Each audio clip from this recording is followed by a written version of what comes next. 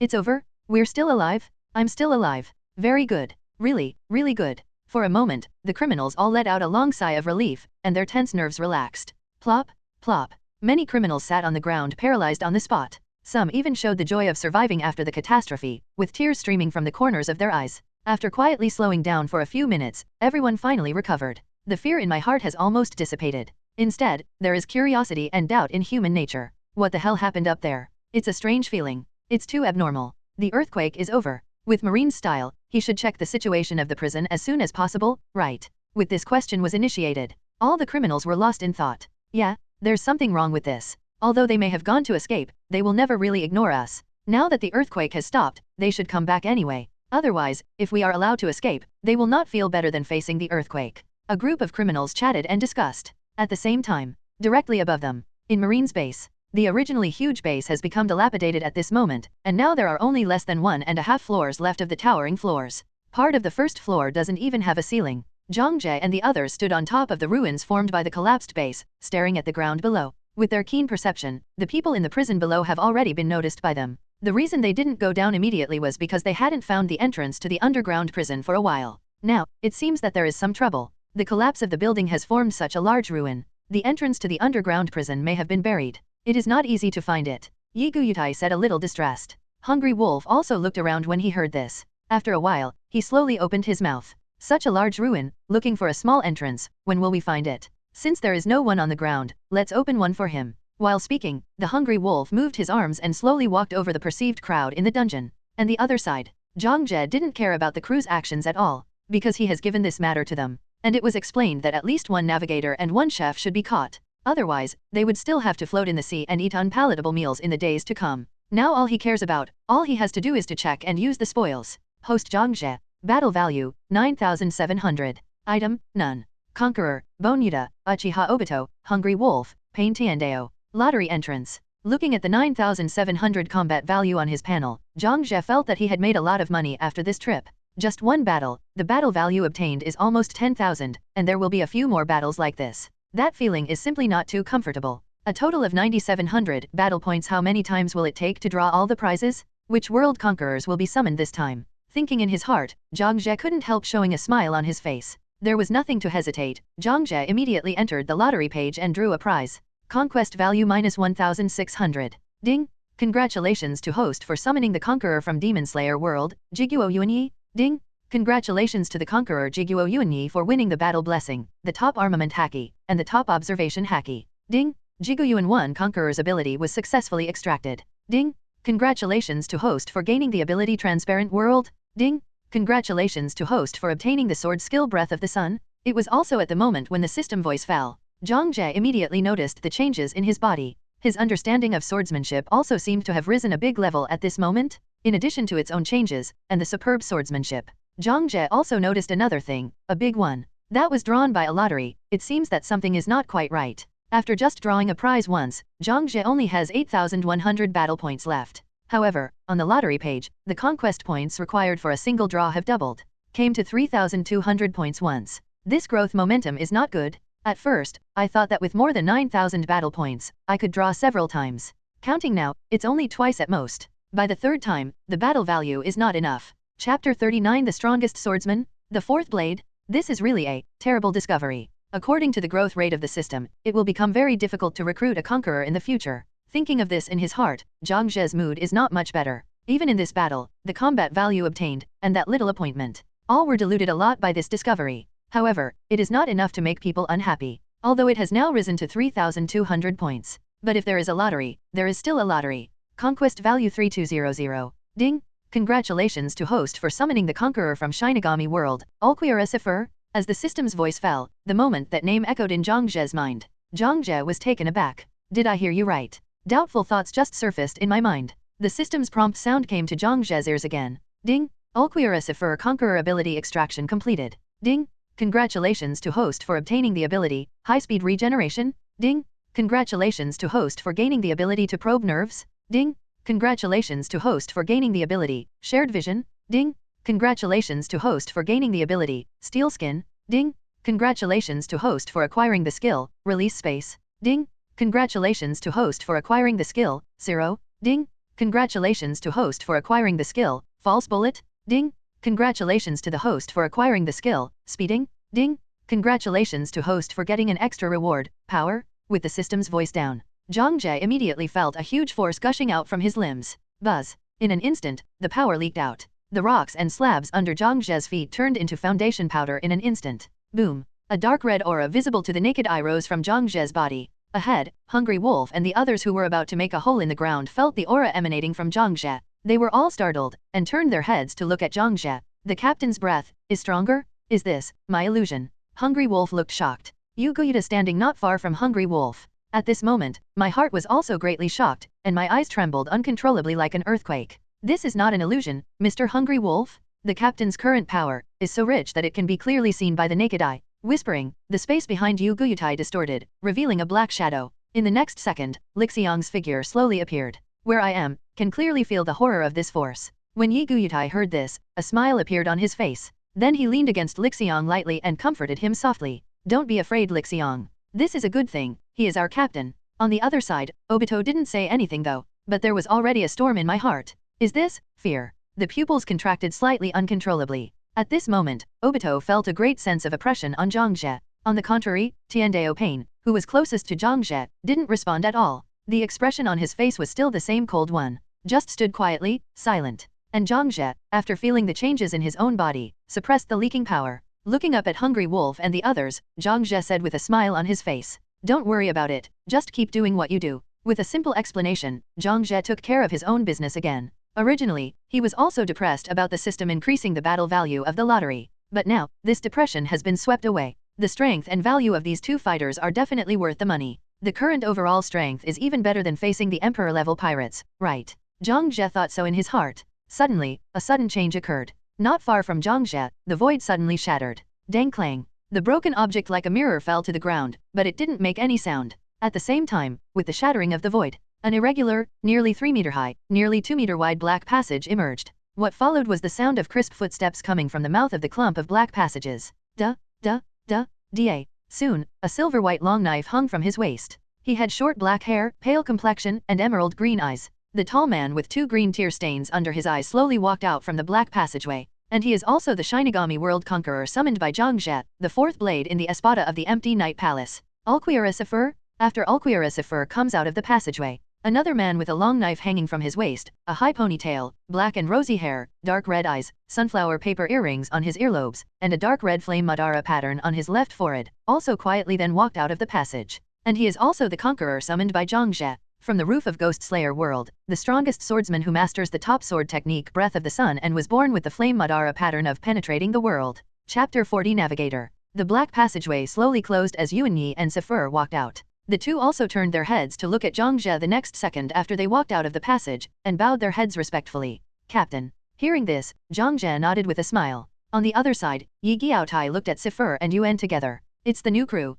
The Hungry Wolf on the side nodded. These two guys are very strong? They have this level of oppression in their restrained breaths, they are incredible guys. Obito at the side couldn't help but joked with a smile when he heard the words. If you face one of them, how likely are you to win? Hungry Wolf smiled. If you want to say how sure you are of winning, it's really hard to say. I'm not even sure of being undefeated. Of course, I have to fight to know how it will be. As he spoke, Hungry Wolf gave Obito a meaningful sideways glance. After all, there are not many simple members called by the captain. If you were to face them, how sure are you that you will win? Hearing Hungry Wolf's rhetorical question, Obito smiled slightly. You're right. None of the captain's members are simple, and I'm not sure. Of course, unbeaten is also included. Hungry Wolf, the top priority is to get through the prison entrance. After finishing speaking, the Hungry Wolf walked to the top of the underground prison. Then he clenched his fist and raised his hand, and punched the ground with a powerful punch. Boom, boom. The loud noise echoed, and the hard ground collapsed several meters down. Boom. Bursts of roaring sound echoed, and thick smoke and dust were lifted up by Yue. However, even if the Hungry Wolf punched the ground a few meters deep, it still couldn't directly connect the underground prison with the ground. However, it was within Hungry Wolf's expectation that he failed to punch through this point. Because in perception, even if it is a straight line distance, the location of the underground prison is still very deep. Boom. Another loud noise echoed. The Hungry Wolf began to punch the ground again and again. The goal is to penetrate through the prison and the ground. At the same time, in the underground prison. Bang, bang, bang. Listening to the movement that was louder than the sound, I felt the earth trembling more and more every time. The prisoners who were held in the prison panicked again. What is this? It seems that something is coming down towards us. Damn it, what happened up there? Seemingly sensing the crisis, the criminals leaned back subconsciously. It was also at this time that an extremely loud roar spread. Boom. The ceiling of the underground prison collapsed. Large and small gravel and dust, like a sandstorm, swept the password to the entire prison. There were bursts of violent coughing in the huge prison. Cough cough cough. Cough cough cough. Also at the same moment, a slightly surprised voice spread. Oh, it works? It works. Hey, come down too. With the sound of the Hungry Wolf came out. Obito Yuta and Obito, who were above, also jumped down. Didier. Landing steadily beside the Hungry Wolf, Yigu Yutai raised his hand and waved it. A big cloud of dust. Hungry Wolf grinned. That's how rough methods are, bear with it. It's the business to settle what the captain told us. Saying that, Hungry Wolf walked out. There are still a lot of people. Obito scanned the situation in the underground prison and whispered to himself. At this time, the criminals in the prison. Look at the ceiling with a big hole pierced through it, and the sunlight shining in from above. He looked at the three blurred figures outside the prison and in the corridor, all dumbfounded. However, before they could react, the voice of the Hungry Wolf spread throughout the prison. Are there navigators among you? Hungry Wolf's question fell. The navigators who were detained in the prison were taken aback for a moment. The female navigator who was the first to react immediately stood up and ran to the iron bars of the prison, and responded loudly. I am a navigator, I am a navigator. It was her shouting that made all the navigators react. Here's to getting out hope. In the next second, they spoke one after another. I am also a navigator. However, Hungry Wolf didn't even look at them, and said with a smile. It seems that our luck is good, there are really navigators here. Obito smiled and walked towards the navigator who spoke first. And there are quite a few. It would be even better if we can find them all at once. In that prison, the first navigator to speak. Seeing Obito walking in front of him, he couldn't help asking. You. However, she hadn't finished speaking yet. Obito directly reached out his hand through the gap in the iron bars, grabbed her by the collar, and pulled her out. Buzz. Seeing that he suddenly passed through the iron fence and came outside, the navigator was completely dumbfounded. I came out. Turning his head in disbelief, the navigator looked at the iron bars of the prison, full of horror in his heart. You came out like this. I didn't even realize what was going on, and suddenly went outside. How did he do that? These guys, who are they? The navigator looked up at Obito wearing a white mask, his pupils trembling slightly. And those criminals who were held in the prison, after seeing Obito pull the navigator out of the cell, they were completely overwhelmed. This is Hope Out? Chapter 41 I don't serve you, please? Almost at the same time, the people in the prison were all crowded on the iron bars of the prison. He begged loudly to Obito, Hungry Wolf and others. Save us. Let us out. Brother, please, open the door of the cell and let us out. For a while, there were pleadings in the prison one after another. The navigator who was just pulled out by Obito was stunned in place. Obito on the side ignored it. Yigio was too silent. The Hungry Wolf picked his ears impatiently and said, Give me some peace. The Hungry Wolf's voice was not loud, but it seemed to have magical power at the moment, making the noisy prison quiet in an instant. All the criminals knew very well that the people outside the prison had the final say on whether they could go out or not. Obedience is one of the prerequisites for going out. No one jokes about his freedom unless he doesn't want to go out. Seeing everyone quiet down, Hungry Wolf spoke again. I don't have the key to open the cell door, and I'm too lazy to do the extra work. We only take away those we need. Listen honestly. After hearing these words, the criminals understood the seriousness of the matter. Only take the people they need, which means places are limited, maybe even very few. Knowing this, the criminals couldn't help but look at each other. His eyes were full of guard. The other side. Zhang Jie is still summarizing the harvest this time and feeling the power of his own growth. Host Zhang Jie. Battle value, 4,900. Item, none. Conqueror, Obito Yuta, Uchiha Obito, Hungry Wolf, Pain Tiandeo. Jiguo Yuanyi, Alquira Sefer. Lottery entrance. Today's lottery draw requires a battle value that has risen to 6,400 once. Fortunately, there are still 4,900 points left, so it is not too difficult to get together for the next lottery draw. Withdrawing his attention from the system panel, Zhang Jie's eyes fell on reality. Sefer, Yuanyi, and Tiandeo Pain.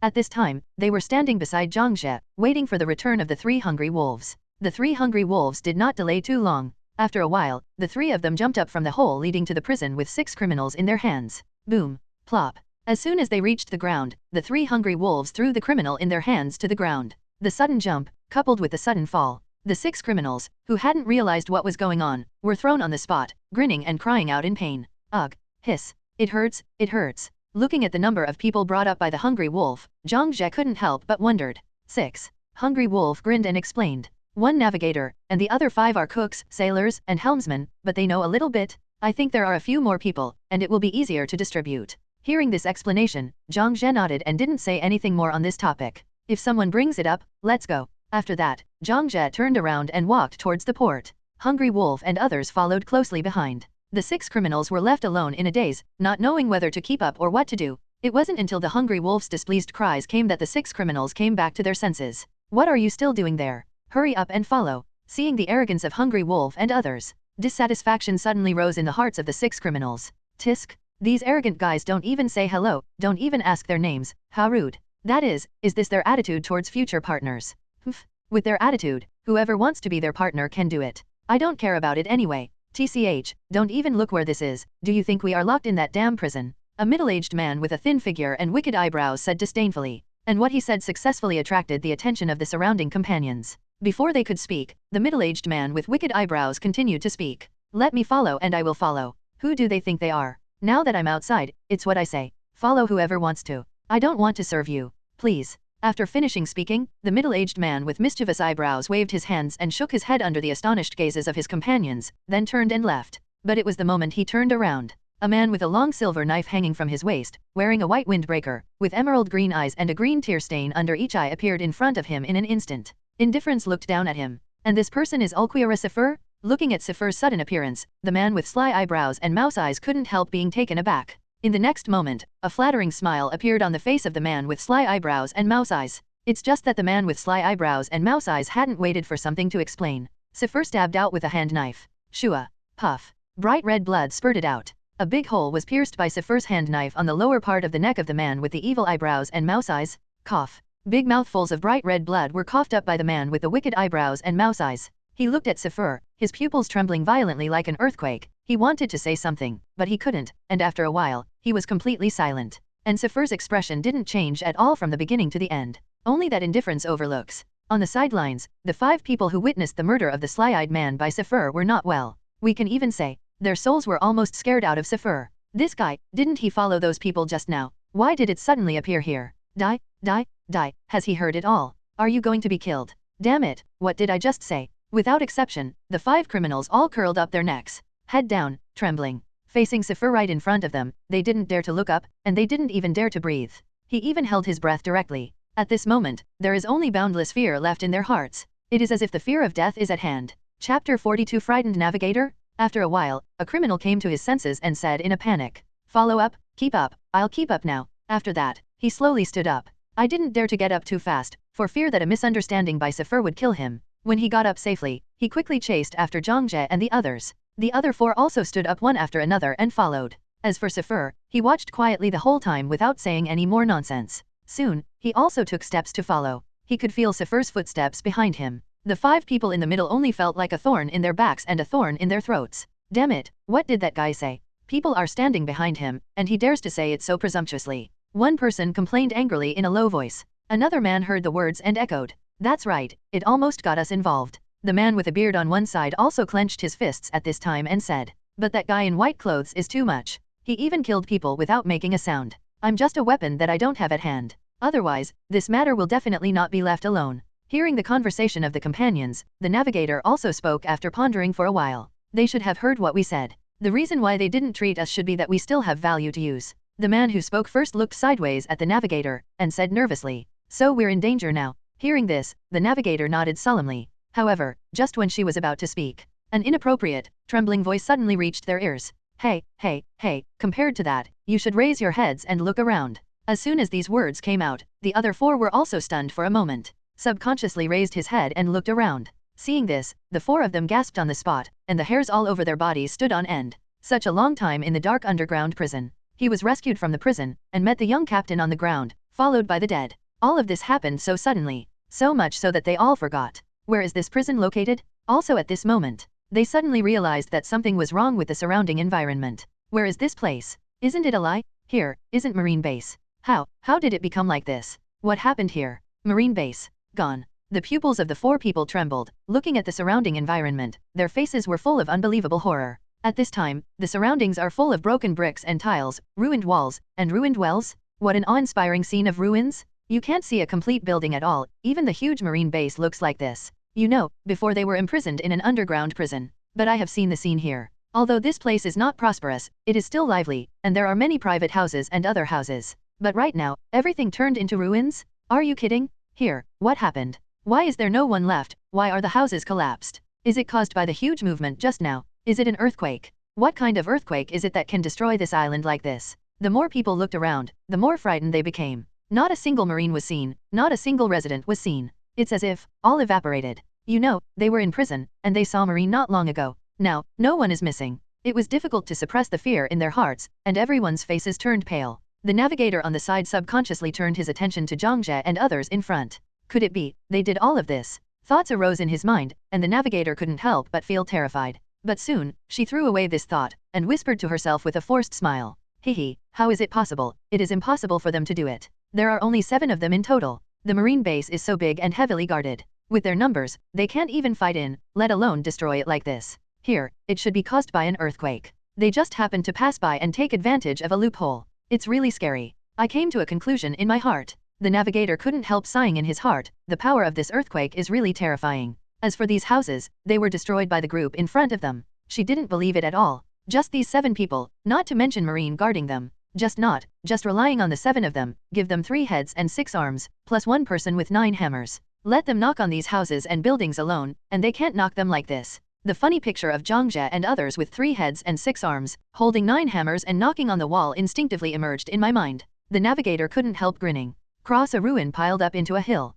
Everyone's eyes suddenly opened up. A huge Haihe river leading directly to the center of the town came into view. The navigator couldn't help being stunned for a moment, and murmured with a look of astonishment on his face. Here, when did there come an extra Haihe river? She remembers it clearly. When she was caught and taken to the underground prison, she had never seen the Haihe river on this island. This Haihe river is more than 10 meters wide, and its depth is not known for the time being. It can be more than 100 meters long, and it leads directly to the boundless sea. It is also at the same time as seeing this Haihe river. The navigator finally saw a figure. However, it was the figure of a dead man. As far as the eye can see, there are corpses all over the place, some of which look like Marines, and some that look like civilians. This sudden scene caused the navigator's pupils to shrink sharply, his delicate body trembled, and he took a step back subconsciously. The body trembled violently like sifting chaff, and the navigator's face was full of horror. Pointing at the corpses all over the place, he spoke in a trembling voice. Dead, dead. All dead. Chapter 43 Sudden fight against the invaders on the pirate group. The 4 people beside the navigator heard the trembling voice of the navigator.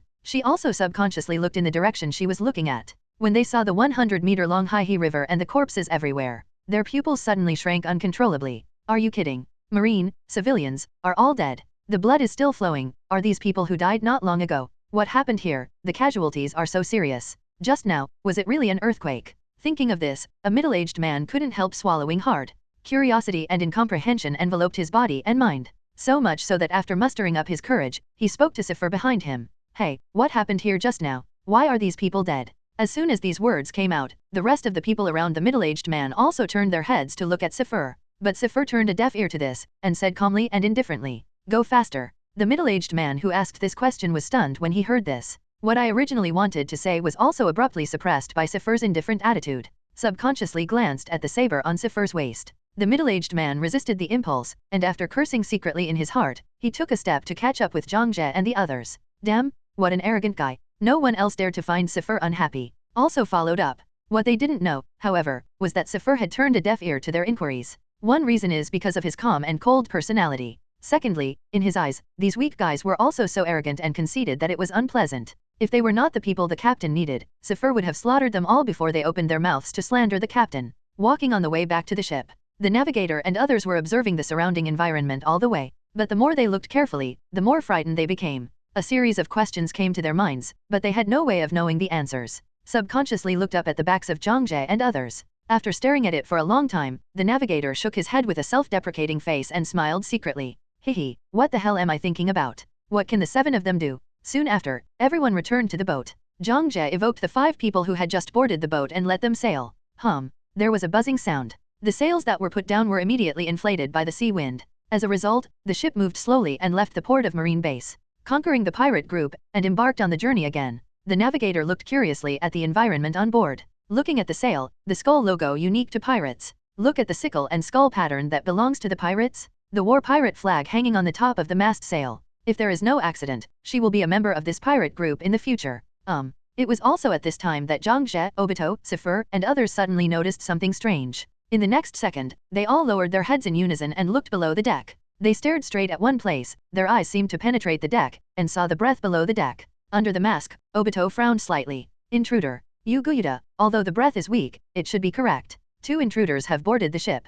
Hearing this, Hungry Wolf immediately showed a playful smile. Interesting. It even came to our boat. Captain, what should we do with them? Zhang Jie raised his head upon hearing the sound, and withdrew his gaze from staring below the deck. Let's take it and have a look first, and leave it alive. Hungry Wolf jokingly responded, and strode out. Learn. Yuguyuta also stepped out of the road at this time. I'll go with you, Mr. Hungry Wolf. On the side, 5 navigators who just appeared on the stage. Listening to the conversation of Zhang Jie and others, it was a fog. A few people stared wide-eyed. You looked at me, I looked at you, completely unaware of what Zhang Jie and others were talking about. Did I hear wrong? Intruder. Aren't we the only ones here? Where did they come from? Are they hallucinating, or are they hallucinating? The 5 raised their eyebrows and looked around, their faces full of doubts and incomprehension. In the cabin, Yuguyutai and Hungry Wolf walked together on the corridor, heading for the cabin warehouse. Those 2 breaths are hiding in the warehouse. Boom. The Hungry Wolf kicked open the door of the warehouse and strode in. Without any unnecessary looking around, Hungry Wolf and Yuguyutai looked directly at the intruder's hiding place.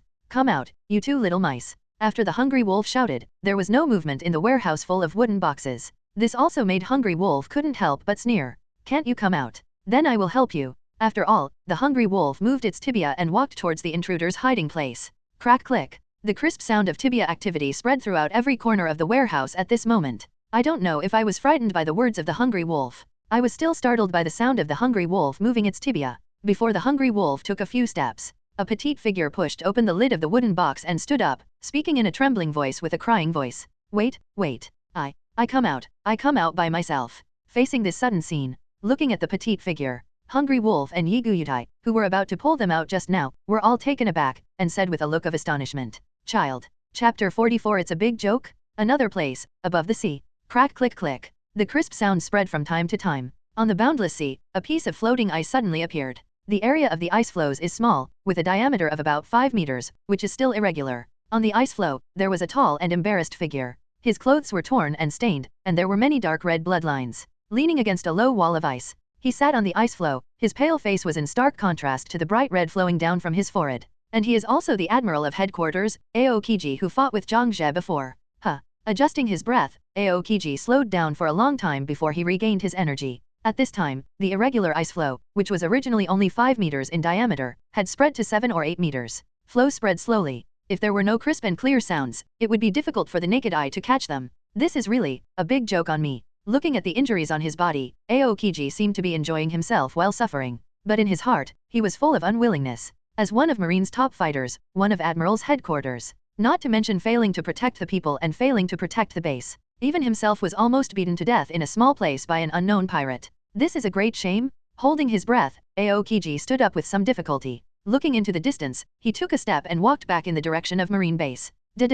Even at this time, he is above the sea. There was nothing around except the ice floes under his feet, and he still took steps and moved forward. Just when his steps were about to fall towards the flowing sea, a terrible chill overflowed. The flowing sea level freezes in an instant. Crack, crack. And Aokiji walked back towards the base step by step. I don't know how long it took before Aokiji finally returned to Marine Base. Looking at the island that has turned into ruins, Aokiji had a complicated look on his face. The emotion of self-blame was constantly amplified in his heart. So much so that he stood where he was, looking at the ruins for a long time. Even if there are surviving Marines and civilians to ask about his situation, he just stood there without saying a word. Also at this moment, the ruins have already become a mark in Aokiji's heart. It can never be erased, and will always be alert to his mark. We'll meet again. Next time, it won't happen again. A sea area, where the battle pirates are, on the deck of the ship. Whether it's a member of the Conquest Pirates, a rescued criminal, or an intruder, they are all gathered here at this moment. Strangely, there was no voice on deck. Only the sound of the boat riding the wind and breaking the waves surrounds my ears.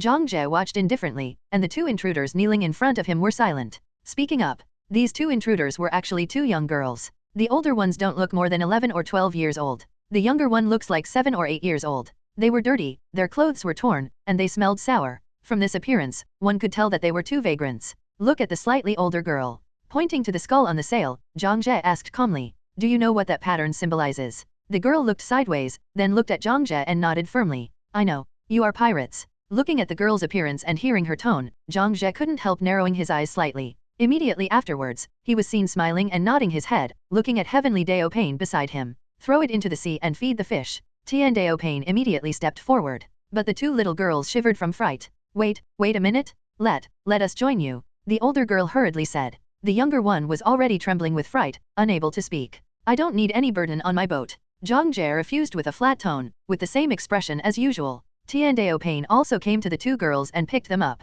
This time, the girl was crying anxiously. She hurriedly turned her head to look at Zhang Jie, her voice was crying and trembling. We won't be a burden. We can do chores and eat less, just 1 bowl of rice a day. So, please, don't feed us to the fish. I have strength and I can do chores. Please, woo woo woo." Chapter 45 Naval Headquarters Vice Admiral, Hero Garp? Although he picked up the two girls, Tian Dao Pain was not in a hurry to make the next move. Those purple eyes looked at Zhang Jie calmly, waiting for Zhang Jie further instructions after listening to the girl. It was also at this moment that the navigator who was rescued from the prison couldn't stand it anymore. She wanted to come forward and save the two girls. But right now she can't keep the situation, but it makes her a little afraid to be the early bird. On one side are the two girls who are in danger, and on the other side is myself who may be in danger. This made the navigator hesitate in a dilemma. It was also at this moment of her hesitation.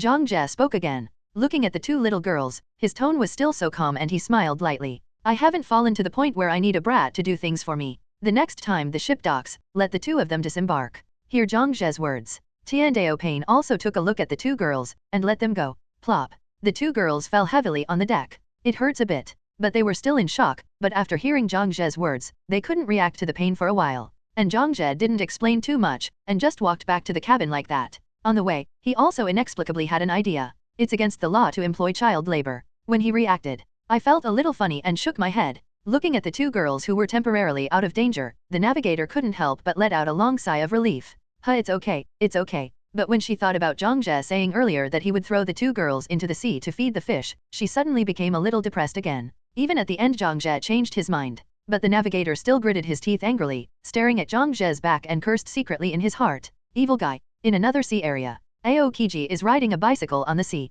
Crack click click. On the surface of the sea, the crisp sound of freezing echoed. It's just that Aokiji's unrestrained and carefree behavior is somewhat incompatible with his embarrassed appearance. At this time, he was still wearing the same tattered clothes. There are also many wounds and bloodline on the body. Even the front wheel of his bicycle is made of ice. All these scenes revealed his embarrassment. Clang. The screech of brakes suddenly sounded. Aokiji stopped the bicycle, and the range of ice flow below spread immediately. Crack click. Lifting his head slowly, Aokiji looked southeast. A warship with the marine flag flying high and a huge dog's head on its prow also came into his sight. After looking at the spot for a while, Aokiji started to ride the bicycle again. Only this time, he turned around and rode towards the dog-headed warship. Over time, soon, the sailors on duty on the Koto warship also saw Aokiji's whereabouts from a distance. With a light snort, the sailor on duty looked puzzled. Is someone riding a bicycle at sea? Hehehe, it must be because I didn't sleep well last night and my eyes were dazzled. Whispering to himself, Haibing rubbed his eyes. After a while, I picked up the binoculars again to check. This time, he not only confirmed that someone was riding a bicycle on the sea, and saw the face of the cyclist clearly, and see the bloodline and injuries on the cyclist. Hiss. The sea soldier gasped, and unconsciously took a step back. That is, Aokiji Admiral. He got hurt. At this moment, his face was full of unbelievable horror. This is one of the 3 admirals in the headquarters, known as Marine's top combat power? Injured? No, this must be my misreading. He really couldn't imagine that in this kind of place, who could hurt a Marine admiral with the ability of Logia fruit like this? With some difficulty, he swallowed a mouthful of saliva. The sailor on duty didn't dare to delay, so he turned around and ran to report. Located in a room on the 2nd floor of the warship, an old man wearing a dog hat, holding a donut in his hand, and still chewing in his mouth, couldn't help squinting his eyes slightly after hearing the duty report. Yu said in a deep voice. Kuzan, he's here too, injured. The sea soldier who reported hesitated for a while, and added, looks like it's hurt. Hearing this, the old man wearing a dog's head hat slowly walked out the door. I see. While talking, the old man wearing a dog hat. He also threw the last donut in his hand into his mouth. Chapter 46 Comparable to the red-haired conquerors, is this a genius or a monster? Go forward in the corridor leading to the deck. But when they met this old man wearing a dog's head hat, there was no one who would not salute him respectfully. Master Vice Admiral. Vice Admiral Garp. Vice Admiral Garp. Facing the greetings from the subordinate officials, Garp also nodded with a smile, walked out of the shipbuilding, went down the deck, and came to the side of the ship. Garp also saw Aokiji, who was driving towards this side on a bicycle. After careful observation, Garp found out that Aokiji was really injured, and judging from his face, it seemed that it was not serious. Garp couldn't help frowning at this scene. Not long after this, Aokiji rode a bicycle to the dog-headed warship. Before he could say hello first, on the deck of the warship, Garp's deep voice came. Kuzan. Aokiji looked up and saw Garp's frown and gloomy expression. Mr. Garp. Garp's head lifted slightly. Overlooking Aokiji below, Garp's tone was still low and muddy. What's the matter with your injury? However, Garp's serious look didn't last long. In the next second, he broke the power directly, and laughed out loud. What happened? You must have been cleaned up by someone, right? Ha ha ha ha. Hearing this, Aokiji also showed a little helpless expression. After getting off the bicycle, Aokiji stood on the ice floe and pondered for a moment. Well, a lot of things happened. In short, I was beaten up by someone. Garp folded his arms, a smile on his lips. Who did it? Red hair? Or other cotters? Kaido, Whitebeard, Big Mo is unlikely to appear in this kind of place. Aokiji didn't answer right away. Instead, he picked up his bicycle, jumped into the middle of the warship. After that, he leisurely replied. Neither. It's an unknown little pirate named Zhangzhe. Hearing Aokiji's answer like this, Garp was visibly taken aback. Are you joking with the old man? A majestic admiral, let an unknown little pirate make this look, and knocked off the wheels of the bicycle. Obviously, Garp doesn't believe Aokiji's explanation. Is Admiral a joke? Perhaps the strongest one may not be Admiral, but Admiral's strength is undoubtedly top-notch. Therefore, the 3 admirals in the headquarters will be known as Marine's top combat power. But now Aokiji actually said, he let a little pirate with no ranking be beaten into this appearance. This is even more unconvincing than the red hair appearing here and injuring him. Being teased by Garp, Aokiji couldn't help but look at his bicycle, the wheels condensed by ice. With a bit of embarrassment on his face, Aokiji thought for a while and explained. Well, it was an accident, the wheel was thrown crooked by a stone. Simply explain the wheel thing. Aokiji's face also became serious. However, what I just said is true, it's not a joke. Although that guy is a little pirate, he looks very young, he looks about 20 years old. But his strength is very strong. The time I played against him was not too long, but it was also a short while. I just discovered his mastery of haki use. And he still has it. Only one person in a million will have the Conqueror's haki. And the degree of control over it is equally astonishingly exquisite. Seeing Aokiji say these words with such a serious expression, Garp's complexion finally changed.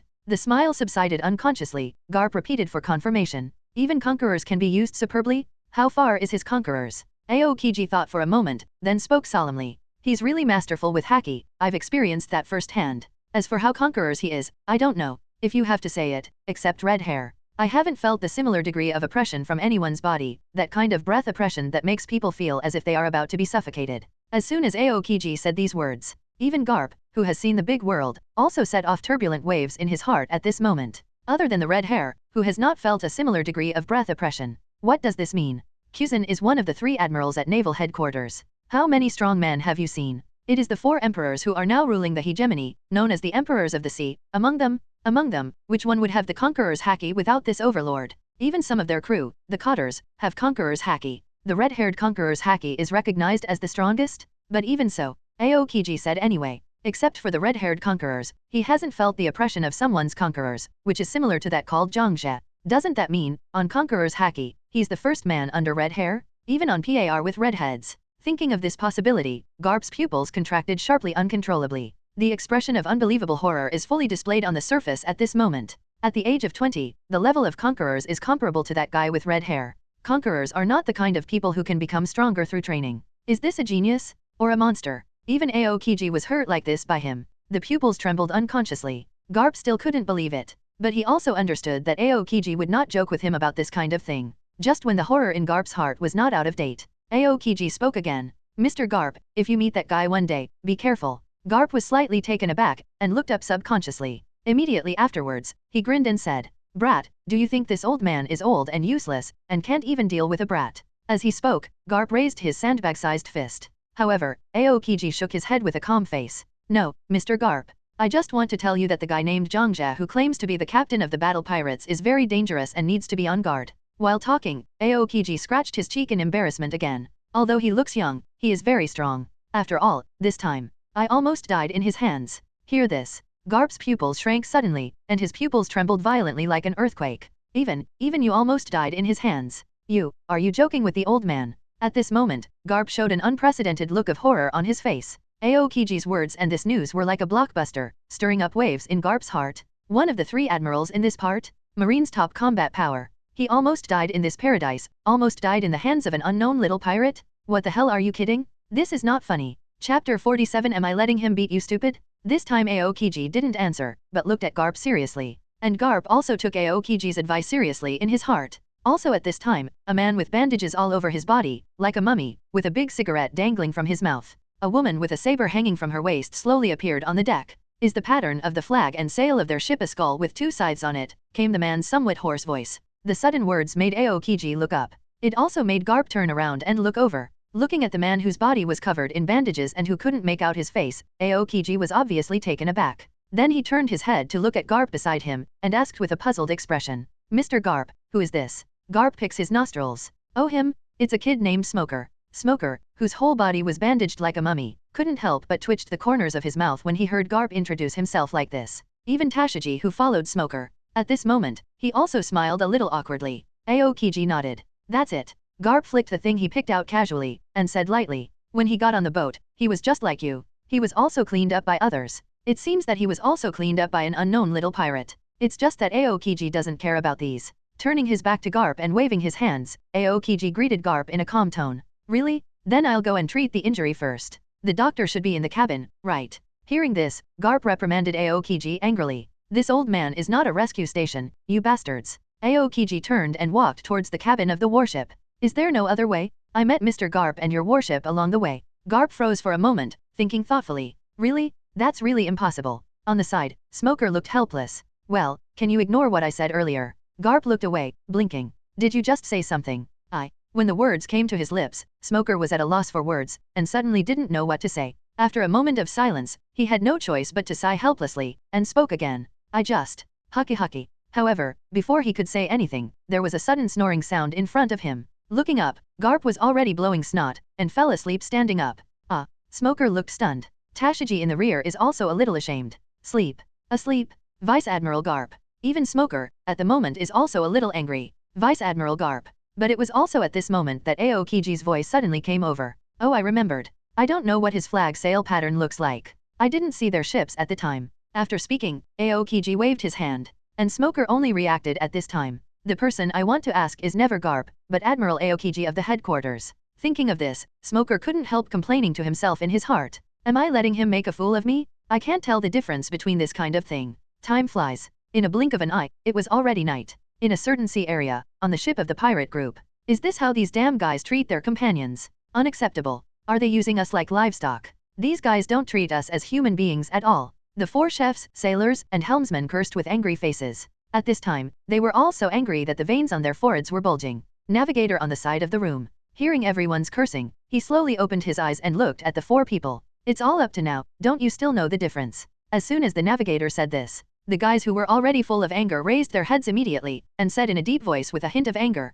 "What are you talking about? BCH. Distinguish what? Distinguish that the young captain has taken a fancy to you, so he doesn't order you." The 2 middle-aged men directly insulted the navigator. The other 2 slightly younger men didn't speak. But the face is also full of dissatisfaction and dissatisfaction. They had a bad day. In other words, the 4 of them had a bad time. Because everything on the ship was taken care of by them. Cleaning, tidying up the room, organizing the warehouse, counting materials, stacking and sorting, etc. There are light and heavy. They resisted, protested. but the only response to them was violence. They were forced to do a day's work, and tomorrow, they will face the same situation again. Only the 4 of them tidy up this huge ship. When will it be tidied up? How many days will it take to sort it out? But the navigators who boarded the ship with them were treated very differently from them. Apart from planning the route, but paying attention to the sky and the sea, there is basically nothing to do. Who can change it? Who can stand this anger? However, although he was insulted, the navigator was not angry. She calmly watched the complaining 4 people, and spoke in a calm tone. Be sober? What companion? Can't you see it? From the very beginning, they never thought of us as their companions. Didn't you find out? Whether it was when we were in prison, when we were just rescued, or now, they never asked for our names. From this point, it is not difficult to see that they have never thought of us as companions. Navigator's words of analysis and explanation. The pupils of all the people present couldn't help constricting for a while. Soon, someone stood up and refuted the navigator's words. If it's really like what you said, they never regarded us as companions, then why did they take so much trouble to rescue us? The navigator gave him a cold look and said mercilessly, "Are you really stupid or fake? Why do we come out with so much trouble? Because they lack navigators, cooks, sailors, and us handymen." The words of the navigator left the person who spoke immediately speechless. The navigator also continued to speak. They never took our own needs seriously. What they pay attention to is only how valuable this matter is to them. So, no matter how hard and tired you are, any request you make with them will be ignored. We are captives, prisoners. In their eyes, we are just tools. Handymen? That's all. Find out the situation in front of you.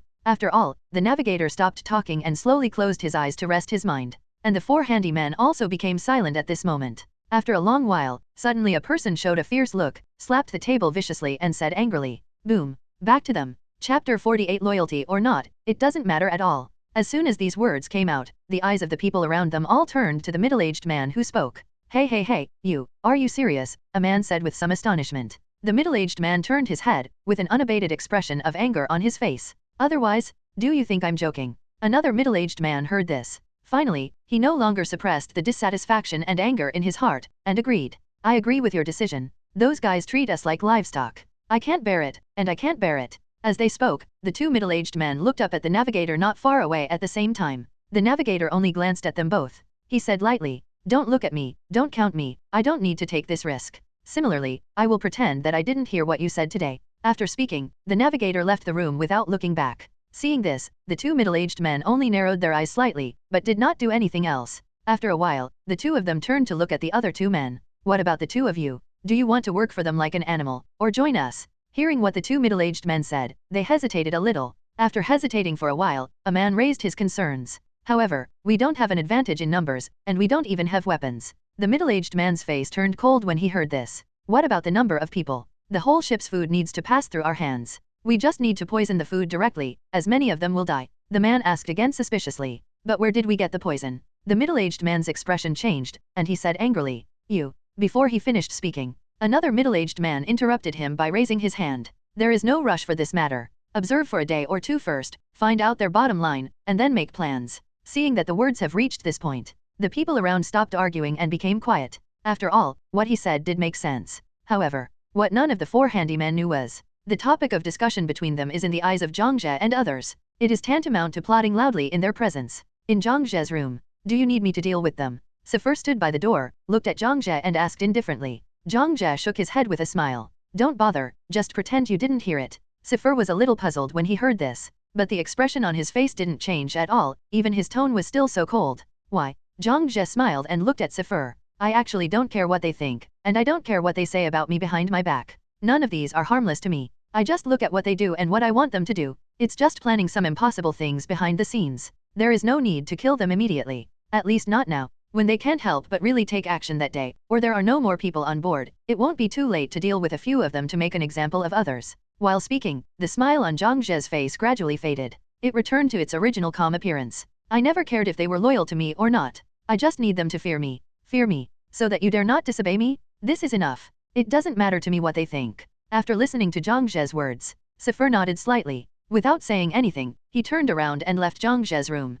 And Zhangzhe then lay down on the bed and entered the dreamland. Boom boom boom. Next morning, there was a knock on Zhangzhe's door early in the morning. Zhangzhe, who was on the bed, also slowly opened his eyes amidst the knock on the door. Looking sideways at the door, Zhangzhe frowned slightly. Immediately afterwards, he stood up and walked towards the door. Squeak! Echoed with a piercing sound. The wooden door of the room was slowly opened by Zhangzhe. A short figure also came into Zhangzhe's eyes. and she was also one of yesterday's intruders. The little girl who was about 7 or 8 years old. What are you doing here? Zhang Zhe's tone was calm, and no emotional fluctuations could be heard. The visiting little girl looked at Zhang Zhe. Some lowered their heads in fear, their voice trembling with fear.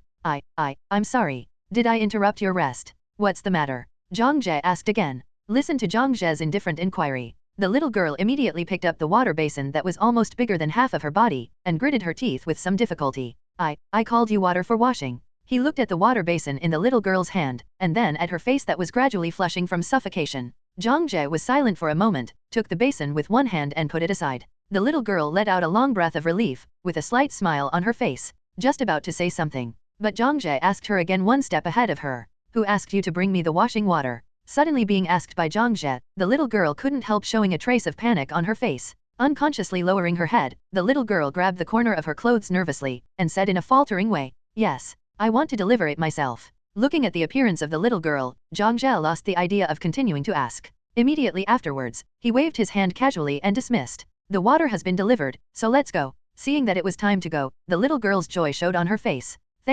Thank you, then I'll go first. The task my sister entrusted to me has been successfully completed. The little girl was happy in her heart, and walked briskly, haven't gone far yet. She couldn't help herself, and jumped up and down happily. And Zhang Zhe just stared at it for a moment. He went back to the room and slowly closed the door. Click. Chapter 49 Fight against the pirates and launch a rebellion? After washing, Zhang Zhe's eyes fell on the sea outside the round window on the other side. Looking at the seagulls flying in the blue sky, looking at the calm blue sea, Zhang Zhe's thoughts drifted to other places involuntarily. Will the arrest warrant come out today? Sifer and Yuanyi will probably be left behind, right? On the other side, the little girl just jumped out of the cabin and came to the deck. I met the navigator who was about to go to the second floor of the ship head-on. At the first sight of the navigator, the little girl seemed frightened. The smile on his face turned into astonishment and fear in an instant. Immediately afterwards, the little girl lowered her head and obediently stepped aside. Faced with this sudden scene, the navigator couldn't help being slightly taken aback. Immediately after seeing a smile on her face, she beckoned to the little girl with a smile.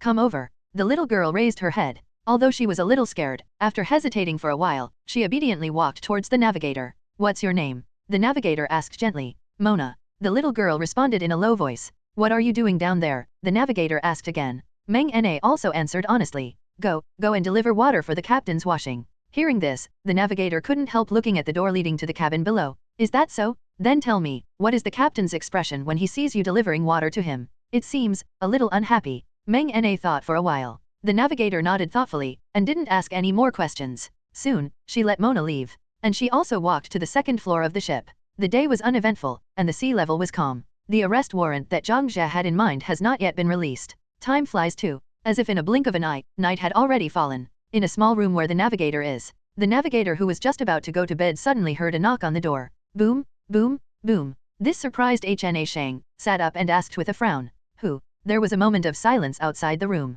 Then came a hoarse voice that was deliberately suppressed. This is not suitable for talking, come to the place last night. I believe that this time, even you will be very interested. The hoarse voice fell, before the navigator could reply. The figure outside the door had already stepped away. The navigator sat on the bed and frowned in thought, but he didn't get out of bed immediately. What do these guys want to do? Another place. The handyman also returned to their rooms once after a hard day's work. The three of them sat around a wooden table, all of them listless from exhaustion. I really have had enough of this kind of life. Those damned guys, if they really don't do anything, they know how to direct us to do things. Oh, don't complain, I'm patient, as long as the time comes, all this will be over. As he spoke, the room fell into silence. At this time, the three handymen also noticed something was wrong, raised their heads, and frowned suspiciously. Huh? Why is there one person missing? Where did Tabor go? While speaking, the three handymen looked at each other. In the next second, they all stood up. But just as they were about to go out to find Tabor, the wooden door of the room was indeed suddenly opened. Squeak. The figure of a middle-aged man also caught the eyes of the three handymen. And he is Tabor. Where are you going? Looking at the three handymen who stood up, Tabor asked with a smile. The three handymen were all taken aback by Tabor's sudden question. Immediately afterwards, the three of them looked at each other and said, No, we actually want to find you. That's right, we found that you were not here, and we still wondered where you went. Having said that, one of the younger handymen noticed Tabor's smiling face. This can't help but make him ask with some doubts. What's wrong with you? Did something good happen to you? You seem to be in a good mood. Tabor smiled, and let it go meaningfully. It's not just a good thing, it's a great thing. However, allow me to keep a secret now. There is still one person who hasn't arrived.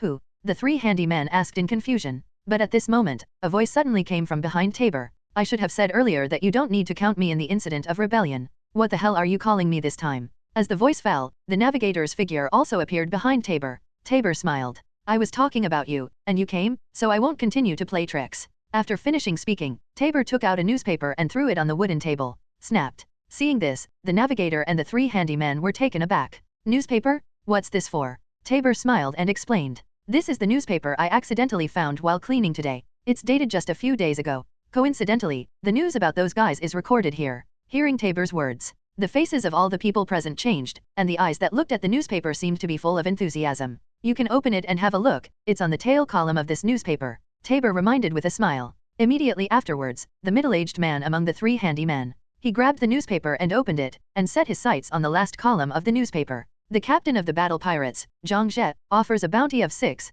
million Baileys. The guy with the silver hair. His bounty is 3 million Baileys. White Mask. 4 million Baileys. Another brat, 3.5 million Baileys. Seeing this series of reward amounts, the three handymen raised their heads in disbelief. At this moment, their pupils were shrinking sharply, and their eyes were trembling violently. Even the navigator on one side couldn't help but widen their eyes after hearing the reward amount. Seeing such great reactions from his companions, Tabor nodded in satisfaction and asked with a smile. Surprised. To be honest, I was surprised when I discovered this. Having said that, Tabor's face suddenly became extremely angry. We let this group of garbage, like ants, drive and enslave. 2 days? For 2 full days, we were driven like cattle. Driven by this bunch of garbage. I'm the pirate Tabor with a bounty of 23 million Baileys. This group of rubbish, the bounty offered by all members is not as high as mine, and I am afraid of them. After all, Tabor looked up at the three handymen. Does any of you have a bounty that is less than 6 million Baileys? At this moment, the expressions of the three handymen all changed. They became stiffer, and all the haze on their faces was swept away.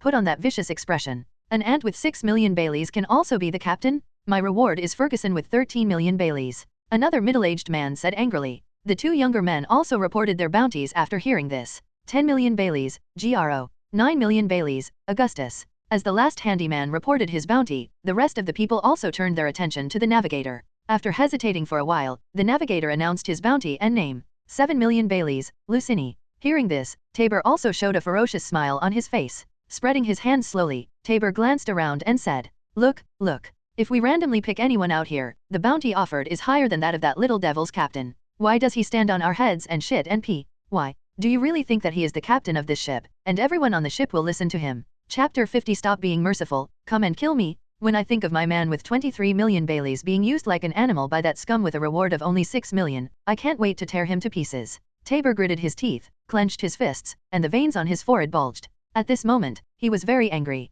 and Ferguson seemed to be exaggerated by Tabor's anger. In the next second, he slammed the table and said angrily, Boom, go and kill that kid now, cut his body into pieces and throw him into the sea to feed the fish. Tabor raised his hand and stopped Ferguson. At the same time, he turned his head and looked at Lucy Nideo. How? Now you should also understand that we and them are not on the same level, right? Don't tell me that after you know their strength and details, you are still willing to serve these little kids. At the end of the conversation, Tabor looked at Lucini's eyes and couldn't help but narrowed his eyes slightly. He hoped that Lucini would change her mind and join their camp. In this way, if it is 5 vs 7, even if the opponent has a weapon and they don't, the chance of winning is as high as 90%. But if Lucy and I was against them, it would become 4 versus 8. With the double disadvantage of numbers and weapons, their chances of winning would be greatly reduced. Besides, they have been working hard all day, and their condition is not very good. Working for them is not really counted, it can only be regarded as mutual use. They need navigators, and I need to get out of that ghostly place. Lucy and I responded with a smile on her face. At this time, her heart is complicated. From the very beginning, she felt a faint sense of uneasiness. It always feels like something bad is going to happen. But now that I know so much, I definitely can't just pat my A and leave like this. If you join them, once the uneasiness becomes a reality, then you will suffer. But if they don't join, once they succeed in rebelling, then they have to finish the game. As for neutrality, such an option would not exist. Choosing neutrality is tantamount to choosing to be settled by the Fall Queen. That is when Tabor and the others were discussing fiercely how to execute Zhang Jie. What they don't know is, almost all the members of the pirates' battle are dispatched at this moment. At this time, it was Tabor and the others. The closest moment to Shinigami. Da-da-da-da. The dense and heavy footsteps echoed in the corridor of the cabin. The members of the battle pirates are all heading towards the end of the corridor, the door leading to the deck of the ship. Obito took the lead and walked at the front of the line. Although I can't see the expression on his face at the moment, but it is not difficult to see from the eyes under his white mask that there is killing intent in it. Beside him, Ji Kuyuan held the handle of the knife with one hand, with a cold expression on his face.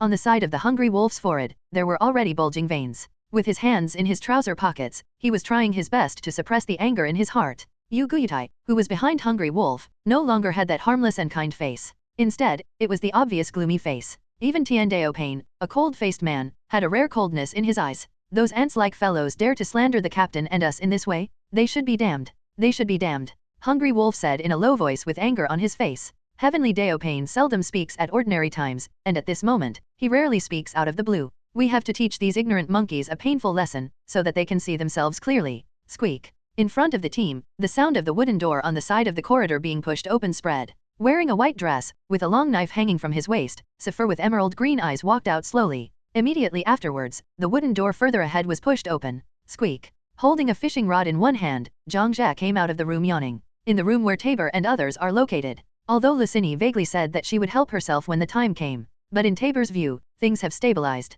Seeing this, the impatient Ferguson immediately proposed. Since we have decided, let's take advantage of the night and kill them all at once. As soon as I heard that this is the rhythm that is about to start, Jero and Augustus couldn't help but startled. Why are you in a hurry? Do you want to plan first? What's the plan? How many plans do we need to deal with this group of youngsters? Ferguson frowned, and the more he talked, the more excited he became. Fortunately, Tabor on the side spoke in time to stop it. Calm down, Ferguson. Although dark night is a good time, it also depends on the time. We have worked hard for 2 days and need a good rest. Although our strength is stronger than them, our disadvantages in numbers and equipment will undoubtedly make this battle a protracted one. So, raising the spirit is what we have to do now. As for those brats, even if we show mercy, let them live one more night. Hearing Tabor's words, Ferguson also fell into deep thought. After weighing it up, he also felt that what Tabor said was very reasonable, so he nodded in agreement with Tabor's point of view. But it was also at this time. A joking voice full of jokes suddenly came from outside the room. Don't be merciful and let us live another night.